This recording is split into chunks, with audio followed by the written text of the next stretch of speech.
everybody, Chris Schaefer of Pautzke Outdoors. We're back here in the state of Alabama. We're doing a little pond fishing today. That's right, guys. We're going to tell you the truth. This is not a public access place. This is a private pond. We called the owner and said, hey, you mind if we go out there and try to catch some catfish? He said, yeah, go ahead. It hasn't been stocked in a couple of years, but there should still be some catfish out there. That's right. Why are we doing this today? Because there are 50,000 ponds in the state of Alabama. Hundreds of thousands of people actually chase catfish in ponds. We're going to do exactly what they do, but we're going to show you how you can catch more fish more often and have a great time on light tackle here in central Alabama, where channel catfish are just about everywhere. Let's see how we do. Get him.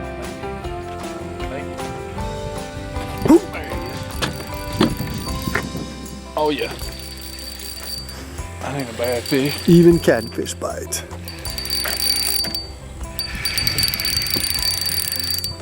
Not a bad fish at all.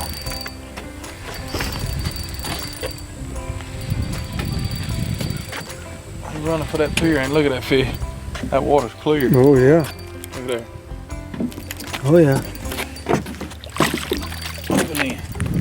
Sweet. What do you think? He's a crappie? Pull him right up into the boat. Oh yeah. Mr. Catfish.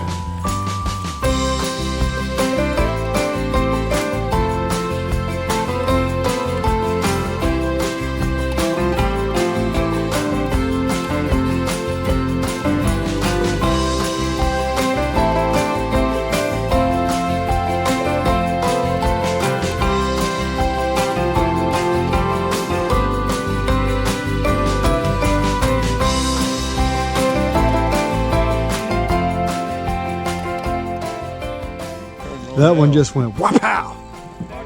Double. We got a double. Oh yeah. You got a spinner. Ooh, that one still got the chicken liver in its mouth. Liver right inside his mouth. Yep.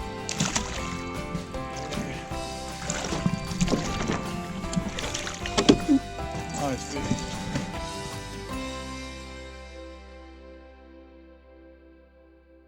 It's not rocket science. I mean, we're out here catfishing, just having a good time, trying these baits out. But this is actually one of my crappie rods, one of my little bit bigger, longer crappie rods, 6-pound test line.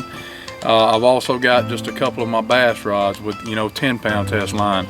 All we're doing is free spooling these baits. We're just throwing out no weight. Just letting them float and drift around out there, and those catfish are coming up hitting them. But that's just a #1 eagle claw hook. Just a #1 and by Eagle Claw, and I mean it's done a great job today for us. But like I said, just a very simple setup, and you can catch these catfish and just have a ball like we have today. Woo. He smoked it, buddy. Boy, he smoked it. I saw him grab it. I saw that line jump. Chicken liver again. Get him up. There he is. Chicken liver. Sweet. Still hanging out his mouth. And you asked me if the catfish nectar worked. It's You add that with a chicken liver and it's game over. There you go. Double. Oh! We got one. We got one. Come on. That was a good one there, Lee. Oh, he's big and deep. See him way over there. Check that guy out. Not a bad fish. Oh, there he goes. That's one yet right there.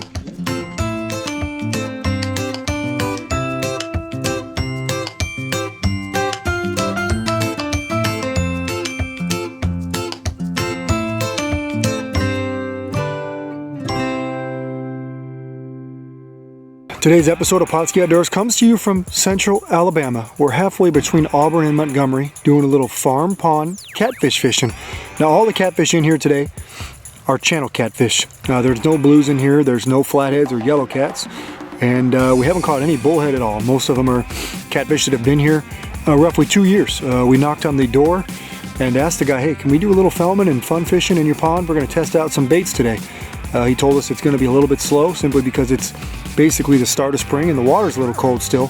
And he also told us that he stocked about 1,000 catfish in here 3 years ago, many of which had been removed by people over the years. So there's not a ton of catfish in here, but we're gonna come out here today and try multiple different baits soaked in Pautzke Catfish Nectar. Now we soaked these last night, brought them out here today. The overnight soak allows them to emit a scent once it hits the water and keep emitting that scent while it's out there. So you'll see several of these baits today, and you'll see us catch and release every catfish that we catch. Most of these fish are probably going to run somewhere between 2 and 4 pounds, considering they're about 2 and 3 years old and winning a small catfish. But what a great opportunity to come out here and fish in the farm ponds like many people do in Alabama. It's a great way to take kids or go out there with your friends, just have a good time with very little pressure. Open in. Sweet.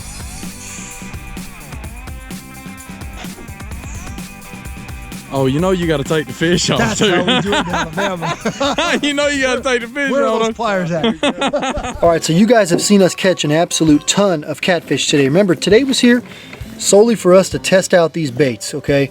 You guys have all seen these emerald shiners and baby shad for sale at every fishing retail tackler there is, tackle shop, okay?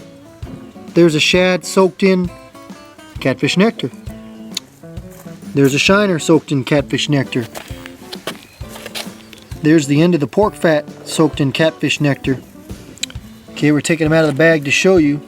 There is the shrimp soaked in catfish nectar. That's a gizzard soaked in catfish nectar. Chicken liver, everybody uses that soaked in catfish nectar. And an Alabama favorite, the good old hot dog soaked in catfish nectar. So what we've done out here today, why don't you go ahead and grab a bait and show them there, Captain. All we're doing, taking a little piece of shrimp and putting it on the hook. Just double hooking, hiding the hook in the shrimp. Simple as that. All right, this is not rocket science today. Okay, we're not doing anything specific that's different than what you're doing. The only thing that's different than what you're doing is this. We have got, I'll show you here. This was all chicken liver soaked in catfish nectar. Okay, here's what's left of it right there. That's because it worked. All right, of course, all these baits work by themselves. We know that, but you got to remember, okay, baits like this have been sitting in these packages sometimes for several years. Okay, soaking them in that red, smelly catfish loving nectar is how you get extended bites, more bites. It's how this bait, basically, you have that scent seeping out of this fish and bringing in fish from long areas. And as you can see, we've done a great job catching lots of them today. There's certain baits everybody uses. I mean, there's lots of different baits for catfish here in Alabama, and everybody here grew up catfishing in, you know, one pond or another. The catfish nectar is just adding that extra scent. You know, you can take a hot dog. You know, a lot of people around here fish with just regular hot dogs, and you can throw it out there for a catfish. Well, it doesn't have a whole lot of scent to it, so it takes him a while to find it. Well, once he finds it, he'll eat it. But the catfish nectar, soaking anything in it, a hot dog, fatback, even adding it to chicken livers, gives it that scent that draws those fish in, and they're just going to find that bait that much faster, and that's why we use it. Now, some people will actually use catfish nectar, just squirt it on their baits right there. We recommend actually soaking it. So if you can soak it overnight, even better. A couple hours will do the trick, but an overnight soak is what we recommend, because then you're going to have that catfish nectar scent seeping out throughout the day, and that's what's really going to draw those catfish in. You got one? Oh! He got that rod bent over now. Using the camera much more, but hook ability keeps up. Oh, you gonna start guiding on these catfish now? Maybe on the pond. Chris Schaefer, guide service. I don't think this one's a monster, but you know where he's hooked? Right in the In the mouth. mouth. That's how you're supposed to do it. Because we're gonna release this bad boy just like the last one. Easy. Oh boy. Yes, sir.